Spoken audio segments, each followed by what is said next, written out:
जय हिंद विद्यार्थियों। आज हम लोग प्रैक्टिस सेट 27 देखने जा रहे हैं। 27वां सेट आपके सामने ये रहा। अभी तक हम लोगों ने 26 सेट देख लिया। इसके सारे क्वेश्चंस आपने देखे होंगे। उम्मीद है आप लोग समझ रहे होंगे। बस इनको अभ्यास करने की कोशिश करें।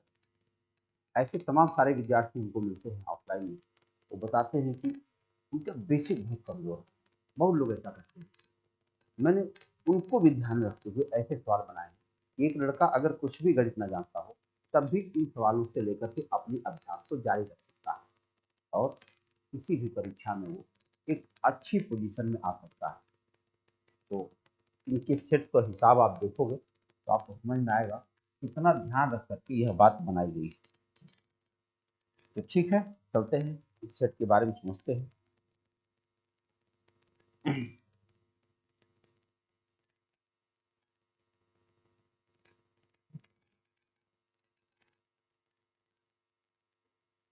पहला क्वेश्चन आपके सामने ये आ रहा है।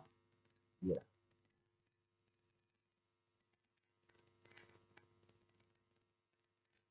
एक क्वेश्चन लिखा है कि दो संख्याओं का योगफल तथा गुणनफल क्रमशः 11 और 18 है, उनके व्युत्क्रमों का योगफल बताइए। अब व्युत्क्रमों का योगफल अगर आपको बताना है तो क्या करें? आमतौर पर लड़का सोचता है कि ऐसे सवाल मुश्किल हो सकते हैं। बिल्कुल नहीं हो सकते। मान लीजिए दो संख्याएं x और y, आपने मन में सोचा कि दो संख्याएं x और y हैं। अगर उनके व्युत्क्रम की बात करें तो आप लिखोगे 1/x और प्लस 1/y। जब इसे आप जोड़ेंगे तो ये बनेगा x प्लस वाई अपान एक्स वाई। बोलो, अब x प्लस वाई की वैल्यू दे रखा है 11 और एक्स वाई का मतलब दे रखा है 18। आपका उत्तर हो गया 11/18 और ये रहा आपका उत्तर। इतने आसानी से आप समझ। क्या देखा आपने? दो संख्याओं का योगफल दे रखा था और गुणनफल दे रखा था। अगर कहीं आप ये सोच में पड़ गए कौन कौन संख्याएं हो सकती हैं जो जोड़ने पर 11 आएंगी, गुणा करने पर 18 आएंगी, तो समझो फंस गए। बहुत लंबा समय लग जाएगा, हो सकता आए भी नहीं और आपका उत्तर इस समय आपके पास। ये है मैथमेटिक्स। आइए देखते हैं अगले सवाल के बारे में। देखिए ये सवाल है, इसे आपको हल करना है। लिखा है कि 3.36 के ऊपर बार है, 2.12 है, 0.5। यहाँ दशमलव नहीं होना चाहिए, है कि नहीं? एक संख्या के अंदर दो दशमलव पॉसिबल नहीं। तो देखो इसे हम लिख सकते हैं। देखो इसका 2 और इसका 3 और इसका 1, इसको तो हम बाद में देख लेंगे। देखो ऐसे हो जाएगा ना। इसको कहेंगे 3 प्लस 36/99, फिर माइनस 2 प्लस 5/99, अब फिर प्लस 1 सही 33/99। इसे हमें हल करना। क्या करना चाहिए? पहले पूर्णांकों का हिसाब करना चाहिए। 3 में 1 मिलाओगे 4 और 4 में से 2 घटा दो 2 2, तो आपके पास पूर्णांक के नाम पर 2 बच चुका। फिर से ध्यान से सुनिए क्या कह रहा हूँ। 3 पॉजिटिव है और ये 1 पॉजिटिव। 3 और 1 मिलकर के 4 हुआ। 4 में से ये 2 माइनस कर दो आप, तो 2 बचेगा। 2 पूर्णांक आपके पास है। अब चलो देखा जाए अब पूर्णांक की स्थिति क्या है। ये है 99, यहाँ आ गया 36 और प्लस ये होगा 33 और माइनस ये होगा 5। इसी को हल करना है। तो गुणा करें तो 6 3 9 3 3 6, 69 हो गया ना। 69 में से 5 घटाओ आप तो 64 हो जाएगा। 64/99 और 64.9/99 को आप लिख सकते हो 0.64 पर बार। अब 2 आपके पास पहले से है तो 0.6 पर बार और आ चुका है। जरा विकल्प डी देखो ध्यान से, 2.64 पर आपको बार मिल जाएगा।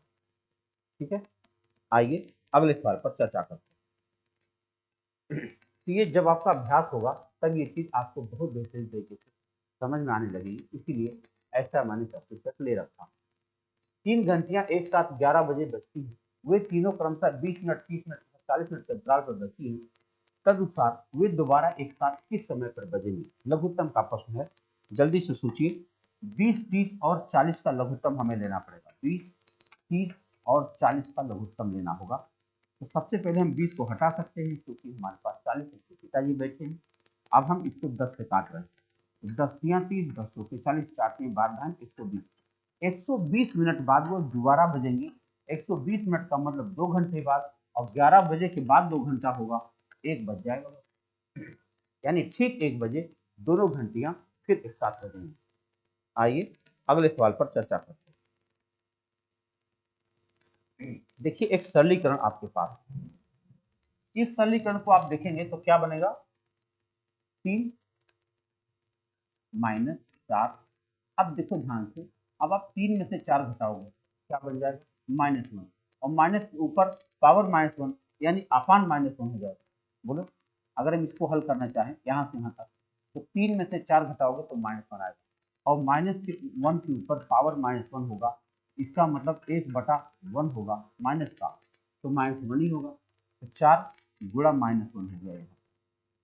अब इतना हल करने के बाद में सबसे बाहर लगा हुआ है माइनस, इसको हम लोग बाद में देखेंगे। अब बताओ अगर ये 3 है और आप जानते हैं यहाँ क्या होने जा रहा है, ये -4 होगा, और -4 और माइनस गुणा हो जाएगा, क्या बन जाएगा, +4, यानी ये हो गया 7, लेकिन पावर -1 है, इसलिए इसका उत्तर हो जाएगा 1/7। कहाँ गया, ये रहा आंसर, आपका उत्तर हो जाएगा 1/7। ठीक है, अगला सवाल देखिए, ये रहा 10 संख्याओं का औसत 15 पर परिकलित किया गया, बाद में पता चला कि औसत परिकलित करते समय एक संख्या 36 को गलती से 26 पढ़ दिया, यानी 10 कम हमने जोड़ा, तो बताना है कि सही औसत क्या है। ध्यान रखना होगा, इसको आप चाहें तो मौखिक बता सकते, लेकिन अगर आप चाहें तो लगा के दिखा सकते। पहले हम लगा के दिखाते, फिर आपको मौखिक बताते। 10 संख्याओं का औसत 15 परिकलित किया गया, इसका मतलब ये 150 था, लेकिन यहाँ 36 के बदले हमने 26 लिख दिया, यानी 10 कम लिख पाए, इसलिए अब 10 हमें जोड़ना पड़ेगा। अब ये हो जाएगा 160, क्योंकि संख्याएं अब भी 10 हैं, इसलिए अब हमारा औसत बन जाएगा 16। तो ये हमारा उत्तर बन गया, ये रहा। अब अगर हम बिना लगाए इसका जवाब देना चाहते हैं, तब भी रास्ता हमारे पास है कि जब उनको पता चला कि हमें 10 संख्या फिर जोड़ना पड़ेगा, सबका औसत आ चुका है, और औसत कितना आया हुआ है, 15, अभी हमको हमारे पास 10 गिनती और आ चुकी है, अब 10 ही संख्याएं थी और 10 रुपए मैंने दिया, 1-1 रुपया सबको मिल जाएगा, तो जो औसत 15 चल रहा था, अब वो औसत 16 बन जाएगा।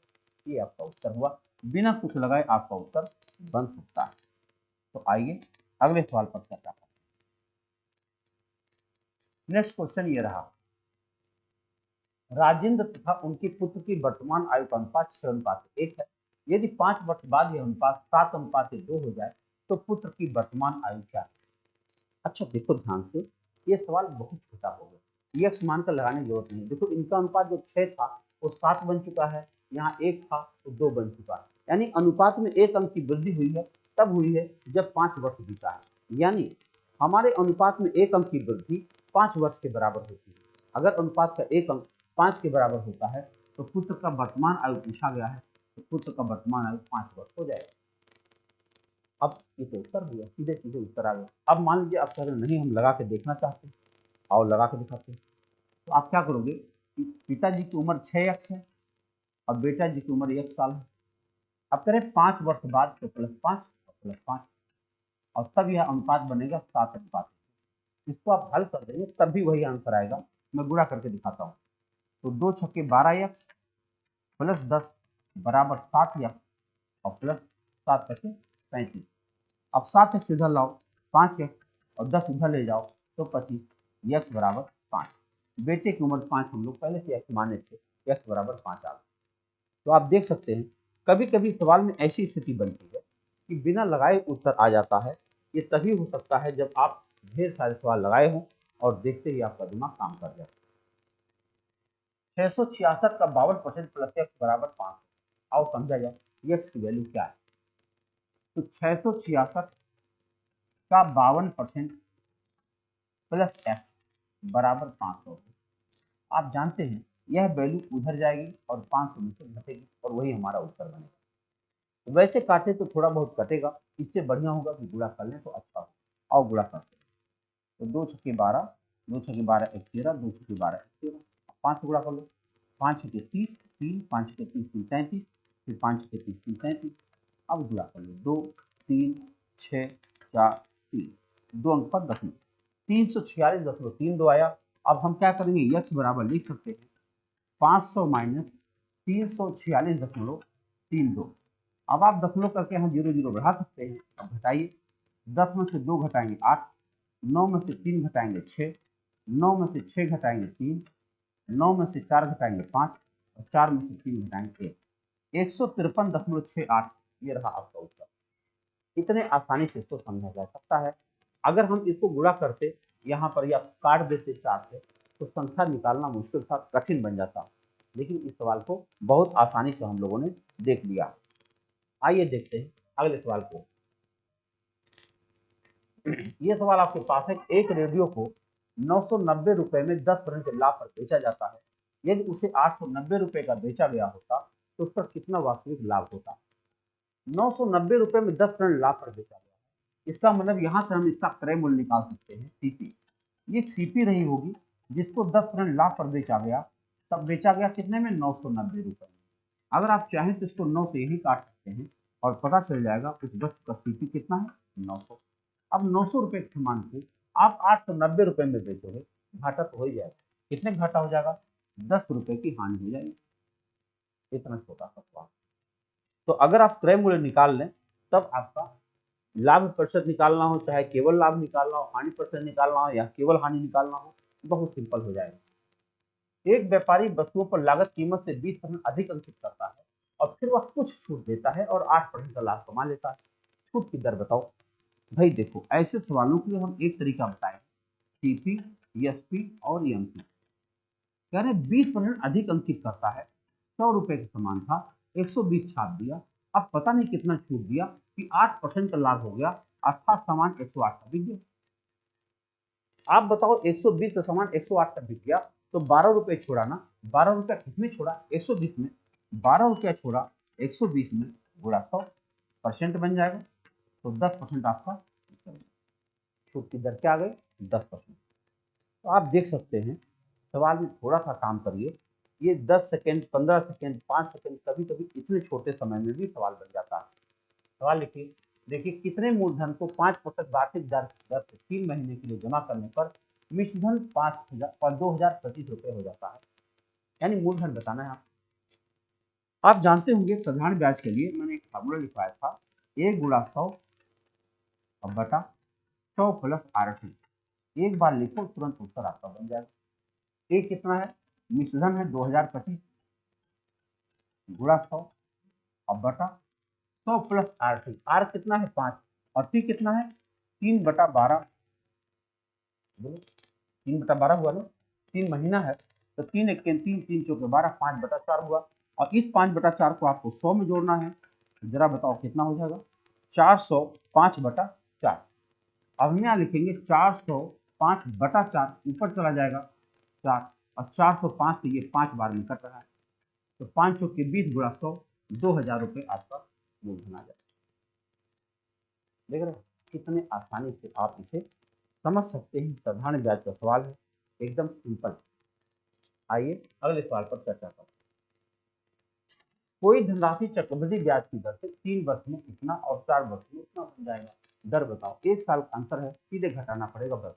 और घटाते देखो, 4 वर्ष का मिश्रधन है आपके पास, 4 वर्ष का मिश्रधन आपके पास क्या है, 2520, और 3 वर्ष का मिश्रधन आपके पास है 2400।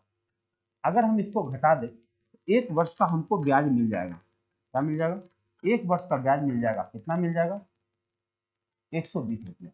और ये 120 रुपये किस पर मिला है, आपके 2400 रुपये पर मिला। दर बताओ कितने आसानी से मिल जाएगा, 120 रुपया ब्याज गुणा 100 बटा मूलधन गुणा समय, 2400 गुणा 1 साल। आराम से आप जीरो काट सकते हो, 24 25 120, 5% रेट आ गया और ये रहा आपका उत्तर। आप देख सकते हैं, जरा जरा सा मामला है, लेकिन अगर अभ्यास ना हो तो इस सवाल में आप पूरे आधा मिनट 1 मिनट लगा सकते हैं। ये सवाल आपके सामने आया, क्या मैं उम्मीद करूं कि आप इसे लगाएंगे। 30 सेकंड, 30 सेकंड में लगाइए, मैं मिलता हूं आपको।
उम्मीद है आप लगा दिए होंगे। बहुत छोटा सा सवाल था।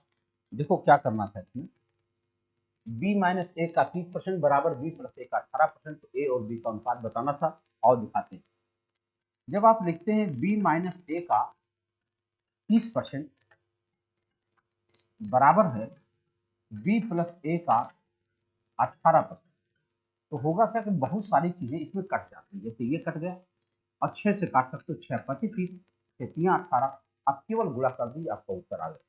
देखो आया 5b माइनस 5a बराबर 3b प्लस 3a। अब अगर हम 3b इधर लाएं तो क्या बन जाएगा आपका 2b, और 5a उधर ले जाए तो 8a बन जाएगा। हमसे a अनुपात से b पूछा गया है, तो जब हम a बटा b करेंगे तो 2/8 बनेगा, इसको छोटा करेंगे तो 1/4 बनेगा। 1 अनुपात 4 हमारा उत्तर बनेगा।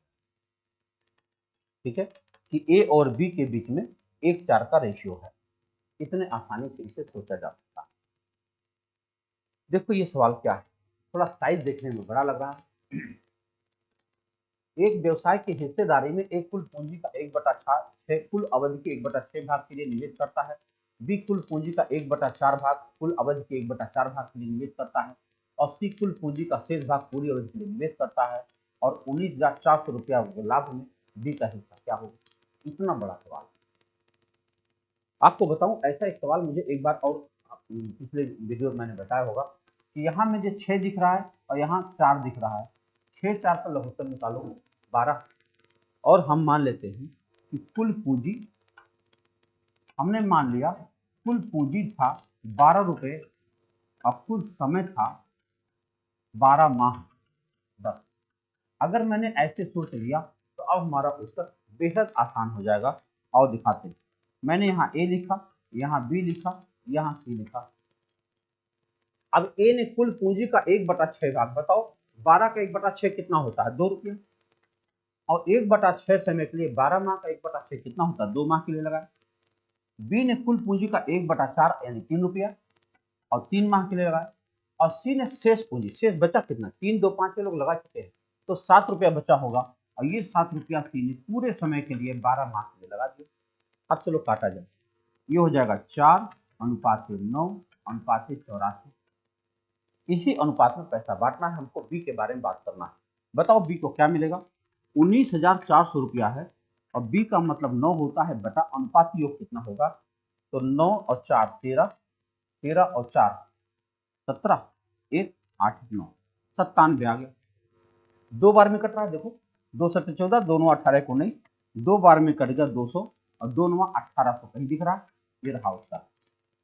जरा ध्यान से विद्यार्थियों इस सवाल को ध्यान से देखो और इसके सॉल्यूशन को एक बार देखो और फिल करो क्वेश्चन को, कि अगर आपके पास ये सवाल बनता है तो उसे कैसे इजी वे में लगा सकते हो सकता है आप में से कुछ लोग बहुत अच्छा मैथ लगाते हैं, परंतु आप लेंदी नहीं लगा सकते सवाल, क्योंकि आप जानते होंगे कि केवल एक पेज दिया जाता है आपको, एक पेज, और उसी एक पेज में सारे सवाल लगाने होते हैं। जब आप दूसरा पेज मांगते हैं तो उसमें इतना सारा चीज लिखवाने लगते हैं कि हिम्मत पस्त हो जाती है ना।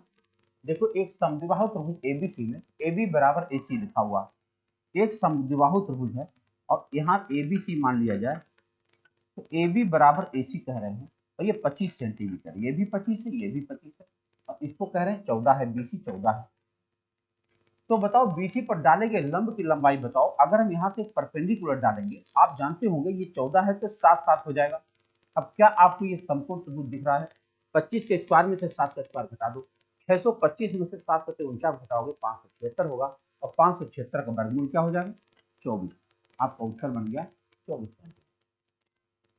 अब आप कह दो नहीं मैं गुणा करके वर्ग करके करूंगा, नहीं करेंगे भाई, मेरे 30 तक स्क्वायर आपको याद है, 30 तक के अंदर की गिनती है तो क्यों लगाएंगे आप, बिल्कुल नहीं लगा सकते, आपको मौखिक होना होगा। ठीक है, आइए आगे सवाल में चलते हैं। यदि श्री किशन और ओम प्रकाश एक काम को 10 घंटे में करते हैं, ओम प्रकाश और राम किशन 15 घंटे में, और श्री किशन और राम किशन 12 घंटे में पूरा करते हैं, अकेला ओम प्रकाश इसे कितना घंटे में पूरा करेगा। तो हम लोग क्या करेंगे, श्री किशन और ओम प्रकाश ना, तो हम इसको इतना नाम बड़ा बड़ा नहीं लिखेंगे, हम इन तीनों को एबीसी मान के चलते हैं। तो ए प्लस बी मिलकर के उस काम को 10 घंटे में करता है, बी प्लस सी मिलकर के 15 घंटे में करता है और सी प्लस ए मिलकर के 12 घंटे में करता है। क्या हम इसका लघुत्तम 60 निकाल दें? अब 12 25 60, 15 चौके 60, 10 छक्के 60, 6 4 10 5 15। अब बताओ 2a plus 2b plus 2c बराबर 15 हुआ, तो a plus b plus c कितना हुआ? 7.5। हमको किसकी वैल्यू बतानी है? ओम प्रकाश। ओम प्रकाश कौन है? बी है। बताओ बी की क्षमता क्या होगी? अगर हमको पता है a प्लस बी प्लस सी बराबर 7.5 और a प्लस सी बराबर, देखो a प्लस सी बराबर 5 लिखा है। अब हम घटाएंगे तो हमें b की वैल्यू 2.5 आ जाएगी। अब बताओ क्या हम 2.5 से इसे जब करने जाएंगे तो कितना समय लगा देंगे? 25 दूना 50, 25 चौके 100, 24 घंटे का समय लगना चाहिए। अगर अकेले ओम प्रकाश से कहा जाए कि तुम जाओ लगाओ, तो 24 घंटे का समय ओम प्रकाश ले लेंगे। आइए अगले सवाल पर चर्चा करते हैं। काफी बड़े बड़े सवाल आज दिख रहे हैं। सवाल है, एक टंकी की तली में एक छेद है जिसके कारण पानी से पूरी भरी टंकी 10 घंटे में खाली हो जाती है। यदि पानी से भरी पूरी टंकी हो और साथ ही 4 लीटर प्रति मिनट की दर से पानी इसमें भरने वाला नल चालू किया जाए तो छेद द्वारा टंकी को खाली करने में 15 घंटे का समय लगता है। टंकी में कितने लीटर पानी भरा जा रहा है? अच्छा सवाल है। देखो अगर ए उसे खाली करे तो 10 घंटे में कर सकता है और ए उसे खाली करे और बी उसे भरता रहे तो 15 घंटे का समय लगता है। तो 10 और 15 का लघुत्तम कितना हो जाएगा? 60। तो 15 चौके 60 और 10 छक्के 60। बोलो, इसका सीधा सा मतलब हो गया ये 6 खाली कर सकता है लेकिन 4 ही खाली कर पा रहा। इसका मतलब वो 2 भर दे रहा है और अगर 2 भर दे रहा है तो पूरी टंकी अगर उसको भरना होता तो उसे 30 घंटे लगते। यानी जिस दर से वो पानी दे रहा है, अगर 30 घंटे तक पानी दे दे तो पूरी टंकी भर जाएगी। इन्होंने लिखा है 4 लीटर प्रति मिनट वो पानी दे सकता है। अगर 1 मिनट में वो 4 लीटर पानी देता है तो 1 घंटे में इतना पानी देता होगा, तो 30 घंटे में इतना पानी देता होगा। बस यही आपका उत्तर है। 3 छक्के 18 चौके 7200, 7200 लीटर की टंकी है, बहुत आराम से भर। आप एक बार सवाल देख लो और इसकी वर्किंग देख लो और इसे दोबारा फिर देख लेना और देखना कितना आसानी से ये सवाल हल किए जा रहे हैं। अगर ये रफ्तार आपको मिल जाए तो देखो कितना आसानी से आपका पेपर समय पर खत्म हो जाएगा। ए और बी एक ही समय में क्रमशः 40 किलोमीटर प्रति घंटे और 50 किलोमीटर प्रति घंटे की गति से चलना आरंभ करते हैं। यदि यात्रा पूरी करने में ए को बी से 15 मिनट अधिक समय लगे तो यात्रा की कुल दूरी कितना है? कुल दूरी को आप x किलोमीटर मान सकते हैं। अगर x किलोमीटर दूरी को 40 की चाल से चला जाए और उसी x को 50 की चाल से चला जाए तो दोनों के बीच में 15 मिनट का फासला आना है। 15/60, बस यही काट देंगे। 40-50 का लघुत्तम कितना हो सकता है? 200। तो 4 25 20, 5 की 20, 5 में से 4 बताओ x बचेगा बराबर 1/4। 4 से इसको काट दो आप, 4 25 20, x बराबर क्या आ गया? 50 किलोमीटर। सही है, ये रहा। निश्चित रूप से वह दूरी 50 किलोमीटर है। वर्किंग जरूर देख के चलना। इतने आसानी से आप इन सवालों को देख पा रहे हैं और जब आपका अभ्यास बेहतर होगा, कल्पना कीजिए कि मैथ किस लेवल पर जाएगी। किसी व्यक्ति ने 25 किलोमीटर प्रति घंटा की चाल से चलने वाली रेलगाड़ी द्वारा एक दूरी तय किया और वही दूरी वापसी में उसने 4 किलोमीटर प्रति घंटा की चाल से पैदल चलकर तय किया। आने जाने में उसे 5 घंटे 48 मिनट लगा। तो दूरी बता दो। देखो ये समान दूरी थी, औसत चाल गुणा समय हम कर देंगे, काम हमारा हो जाएगा। तो चलो औसत चाल निकालते हैं। तो जब बराबर दूरी को अलग अलग चाल से तय किया जाता है तो उत्तर क्या बनता है? 2xy अपान x प्लस वाई, यानी 2 गुणा 25 गुणा 4 बटा 25 प्लस 4, 25 प्लस 4 29, ये इसकी औसत चाल आ गई। अब हमको 5 घंटे 48 मिनट को घंटा बनाना है। तो 5 घंटे 48 मिनट को जब हम घंटा बनाएंगे तो बटा 60 करेंगे। अब देखो 12 चौक 48, 12 25 60, 5 बचे 25 4 29/5 हो जाएगा। अब क्या करें, इसको हमें गुणा करना पड़ेगा 29/5। बस हमारा उत्तर एक बार में आ जाएगा। ये 29 29 कट जाएगा, 5 25 25 हो जाएगा और 5 दूनी 10 चौके 40। उत्तर क्या बनेगा? आने जाने का कुल दूरी 40 हो जाएगा और आधा कर देंगे तो 20 किलोमीटर दूरी आएगी। ये टोटल दूरी आ गई ना, जाना आना दोनों था। 40 किलोमीटर आया, 40 किलोमीटर आने जाने दोनों का था। एक तरफ से कितना था? 20 किलोमीटर। ये बहुत आसान तरीका हुआ, ये बहुत जल्दी से लगाने का तरीका। नहीं तो अभी आप क्या करते, दोनों वैल्यू निकालने का प्रयास। देखो एक 180 मीटर लंबी रेलगाड़ी 90 किलोमीटर प्रति घंटा गति जा रही है, कोच से गुजरने में उसे कितना समय लगेगा? आप जानते हैं एक खंभा पार करना है, एक खंभा है, एक खंभा देख लो और एक रेलगाड़ी उसे पार करेगी। 180 मीटर लंबी रेलगाड़ी है और 90 किलोमीटर प्रति घंटा की चाल से जा रही है। खंभा पार करने में उसे चलना पड़ेगा 180 मीटर और चाल होगा 90 किलोमीटर प्रति घंटा। लेकिन 90 किलोमीटर प्रति घंटा को आप क्या करोगे? गुणा 5/18 करोगे। 5/18 करोगे तो चाल आ जाएगी 25 मीटर पर सेकेंड और 25 से इसमें भाग दे दोगे। बताओ 25 सत्ते 175 और 25 दूना 50, 7.2 सेकेंड। ये रहा उत्तर, 7.2 सेकंड लगेगा और यह रेलगाड़ी उस खंभे को पार कर जाएगी। 90 की रफ्तार है, बहुत जबरदस्त रफ्तार में गाड़ी जा रही है, वंदे भारत टाइप की है। एक बेलनाकार पाइप जिसका व्यास 7 सेंटीमीटर है और इसमें से 1 मिनट में 192.5 लीटर पानी बहता है, इस बहाव की दर को किलोमीटर प्रति घंटे में ज्ञात कीजिए। क्या सवाल है ना, सवाल। क्या आपको एक जानकारी होगा 1 लीटर बराबर 1000 सेंटीमीटर क्यूब होता है? ये अपने दिमाग में बैठाइए। 1 लीटर बराबर होता है 1000 सेंटीमीटर क्यूब, यानी 10 सेंटीमीटर लंबा, 10 सेंटीमीटर चौड़ा और 10 सेंटीमीटर ऊंचा एक डिब्बा बनाएंगे तो उसमें 1 लीटर पानी आ जाएगा, ऐसा वैज्ञानिकों का अनुमान है। अब बताओ अगर 192.5 लीटर पानी आया है तो 192.5 लीटर को आप अगर सेंटीमीटर में बनाओ तो 1000 से गुणा करोगे, ये बनेगा 192 और 5 और उसके बाद डबल जीरो और लग जाएगा, सेंटीमीटर क्यूब आ जाएगा।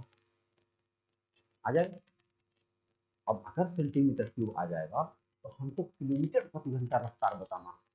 किलोमीटर हम देख लेंगे, पहले हम क्या देख रहे हैं, 1 मिनट में हो जाएगा। पहले हम इसकी ऊंचाई निकालते हैं। ऊंचाई कैसे निकलेगी? कोई बेलनाकार पाइप है, इसका व्यास 7 है, मतलब त्रिज्या इसकी 7/2 हो जाएगी और ऊंचाई हमको नहीं पता है तो आयतन आपके सामने है। पाई आर स्क्वायर एच होता है, आप जानते हैं आयतन। पाई मतलब 22/7, आर स्क्वायर मतलब 7/2 गुणा 7/2 और एच हमको नहीं पता है और ये वैल्यू आई है 19,25,00। कुछ संख्याएं हम काट सकते हैं, 2 से इसको हम 11 कर सकते हैं, 11 सत्ते 77/2 उधर जाएगा, एच बराबर क्या हो जाएगा 19,25,00 गुणा 2 और बटा 11 गुणा। आओ काटते हैं, तो 11 से ये संख्या कट रही है, चलो काटते हैं। 11 1 में 11, 8 बचेगा 82, 11 सत्ते 77 और 11 25 10 और उसके बाद डबल जीरो। अब 7 से भी संख्या कट जाएगी, देखें 7 से काटो, 7 दूनी 14, 7 पच्चे 2500 और 2500 दूना 5000, 5000 सेंटीमीटर आया है। और आप जानते हो 5000 सेंटीमीटर माने 50 मीटर होता है, 50 मीटर होता है। वह गाड़ी 1 मिनट, वह जो स्पीड है 1 मिनट में 50 मीटर की यात्रा कर पाता है, 1 मिनट में 50 मीटर की यात्रा कर पाता है। आपको 4 किलोमीटर प्रति घंटा में बताना। कैसे बताएंगे, क्या करेंगे? 50 मीटर जाता है वह 1 मिनट में, और आप जानते हैं किलोमीटर प्रति घंटा को अगर मीटर पर मिनट बनाना हो तो क्या करते हैं, किलोमीटर पर, और मीटर पर मिनट है, देखो पहले किलोमीटर बताता हूँ। जैसे 54 किलोमीटर प्रति घंटा है, इसे मीटर पर मिनट बताना है तो आपको 1000 और बटा 60 करना पड़ता है, अर्थात 50/3। और अगर इसका आप 3/50 कर दो तो किलोमीटर प्रति घंटा में बन जाएगा, 50-50 कट जाएगा, उत्तर आ गया 3 किलोमीटर प्रति घंटा। ये रहा आपको 3 किलोमीटर प्रति घंटा की रफ्तार से पानी पाइप से बह रहा है। एक अच्छे लेवल का सवाल है, इसको एक बार फिर देख लीजिएगा और जरूर समझिएगा, फिर बताइएगा सवाल आपको कैसा लगा। अगले प्रश्न पर चलते हैं। ये सवाल देखो, 122 पावर 172 के गुणनफल में इकाई अंक बताओ।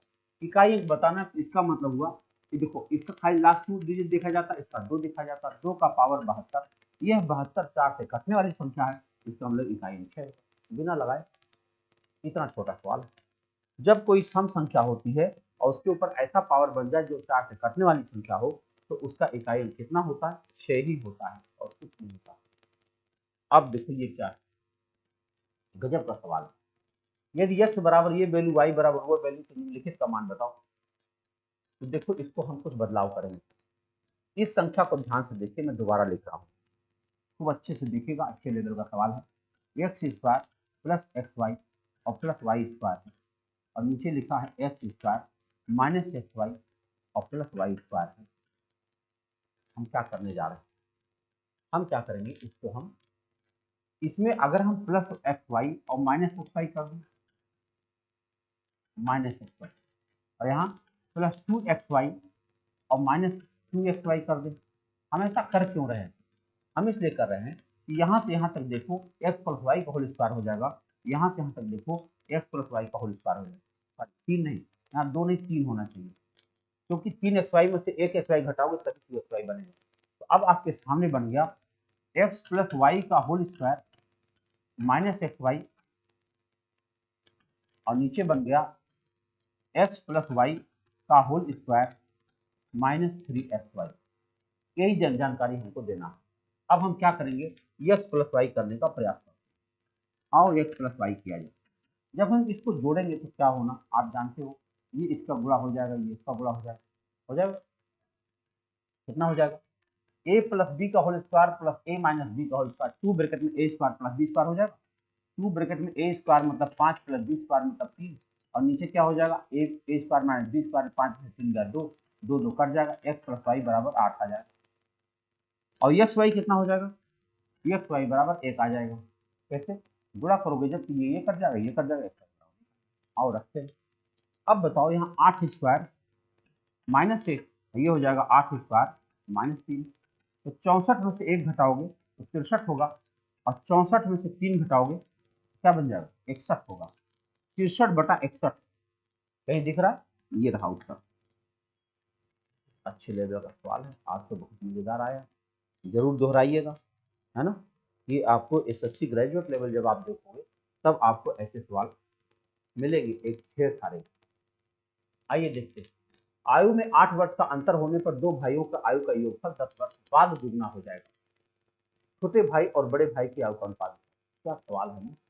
आयु में 8 वर्ष का अंतर होने पर दो भाइयों की आयु का योगफल योगफल 10 वर्ष बाद दोगुना हो जाएगा, यानी अभी जितना है वो 10 साल बाद उसका दुगना हो जाएगा। बताओ अभी कितना है, देखो एक भाई को हम x मान लें और एक भाई को x प्लस 10 मान लें। अब इनको जोड़ा जाए, अभी इनकी आयु का योग इतना है, और 10 साल बाद क्या होने जा रहा है, इनकी आयु क्या हो जाएगी, देखो ये है कितना 2x प्लस 10, 2x प्लस 10 इनकी आयु अभी है, और 10 साल बाद इसमें 10 साल ये भी भाई बढ़ेगा, 10 साल वो भी भाई बढ़ेगा, तो 20 साल वृद्धि हो जाएगी, तो इसमें 20 साल जोड़ दो, ये बन जाएगा 2x प्लस 30 हो जाएगा, और यह जो वैल्यू है इस वाली वैल्यू का दोगुना है। यहाँ से हमको एक्स वाई की वैल्यू मिल जानी चाहिए। आओ देखते हैं, तो 2 2 जो 4x और प्लस 20 बराबर हो जाएगा 2x प्लस 30। अगर हम 2x इधर लाएं तो क्या बनेगा 2x, और 20 उधर ले जाएं तो क्या बनेगा 10, यानी x बराबर 5 साल। एक भाई 5 साल का है और एक भाई 5 में 10 बढ़ा दो, 8 साल का अंतर, 8 वर्ष का अंतर था। बताइए, रुक जाओ भाई, हमने 10 साल का अंतर लगा दिया ना। एक भाई 1 साल का था और एक भाई x प्लस 8 साल का था। अब चलो इनकी आयु का योग अभी इतना है, यानी कितना है 2x प्लस 8 है, और इसमें अगर हम 10 साल बाद की बात करें तो दोनों भाई 10 10 साल बढ़ गए, 20 बढ़ जाएगा, तो 20 28 हो जाएगा, तो कितना हो जाएगा 2x प्लस 28 हो जाएगा, और ये जो भाई है इसका दुगुना है, चलो गुणा कर दिया जाए, तो 2 दूना 4x प्लस 2 8 16 बराबर 2x प्लस 28, तो 2x इधर आएगा और 16 उधर जाएगा, 12 बचेगा, x बराबर 6 आ जाएगा। एक भाई 6 साल का है और एक भाई 6 8 14 साल का है। पूछा था छोटे भाई और बड़े भाई के आयु का अनुपात बताओ, 2 6 2 7 14, 3:7, ये रहा। छोटे भाई और बड़े भाई का अनुपात आ जाएगा 3:7। अच्छा सवाल है ये। अच्छा सवाल किसे कहते हैं, जब एक बार आप लगाएं तो उसमें कुछ मिस्टेक आ जाए तब समझो अच्छा सवाल चल रहा है। किसी मशीन के मूल्य में प्रति वर्ष 5% का ह्रास होता है, यदि उसका वर्तमान मूल्य 2 लाख रुपए है तो 2 वर्ष बाद उसका मूल्य क्या होगा। हर साल 5% घट रहा है। देखो अभी क्या हो रहा, यदि वर्तमान मूल्य 2 लाख रुपया है, 2 लिखे 1 2 3 4 5, अब कह रहे हैं दो हर साल 5 साल ह्रास हो रहा है, तो गुणा 95/100 और फिर गुणा 95/100, यही करना है आप। कितना आसानी से आप 4 जीरो इसका हटा सकते हैं। अब ये हो गया 20 और गुणा, इसका गुणा करना बहुत आसान है, 25 और 10 9 90, इसे गुणा कर दीजिए, आपका उत्तर आ गया 0, 2 25, 2 25 10, 2 दूना 4 1 5, 0 2 9 18, 180 500 दिख रहा जी हाँ। ये पहला सवाल, पहला विकल्प आपका सही चला गया। 2 साल तक 5-5% उसका ह्रास करते चले जाएंगे। और ये रहा आपका आखिरी सवाल, अब आ रहा है 25वां। आओ समझा जाए कैसे होगा। एक परीक्षा में पास होने के लिए 55% कुल अंक पाना जरूरी है। एक विद्यार्थी को 520 अंक मिला और उसे 5% अंकों से फेल घोषित किया गया। किसी भी विद्यार्थी को अधिकतम कुल कितने अंक मिल सकते हैं? अधिकतम कितने अंक मिल सकते हैं, और समझ लिया जाए। यहाँ तक समझते उसके बाद अधिकतम के बारे में सोचेंगे। एक परीक्षा में पास होने के लिए 55% अंक पाना जरूरी है। बताओ 55%, मान लो वह परीक्षा 100 अंक की रही होगी, अगर वो 55% पाता तो पास, लेकिन वो पाया कितना, 520, और 5% अंकों से फेल हो गया वो।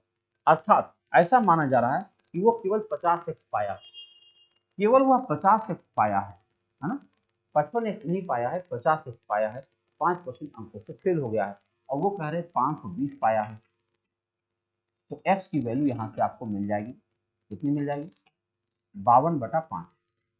अगर 52/5 एक्स की वैल्यू है तो अधिकतम अंक कितने हो गए, अधिकतम अंक यही है 100 गुणा 52/5, 5 से काटोगे 20, 0 2 दूना 4, 2 पचे 10, 1040 कहीं दिख रहा, ये रहा। तो अधिकतम अंक पूछा जा रहा, अधिकतम कुल कितने अंक हैं, तो आप कहोगे मैक्सिमम नंबर है 1040। तो देखिए विद्यार्थियों, इसी तरह से आपका उत्तर हुआ। और आज का वीडियो तो बहुत इंपॉर्टेंट था, कई ऐसे सवाल थे जो आपको बहुत बढ़िया लगाने लायक थे, तो कोशिश करिएगा। मिलते हैं अगली मुलाकात में। जय हिंद।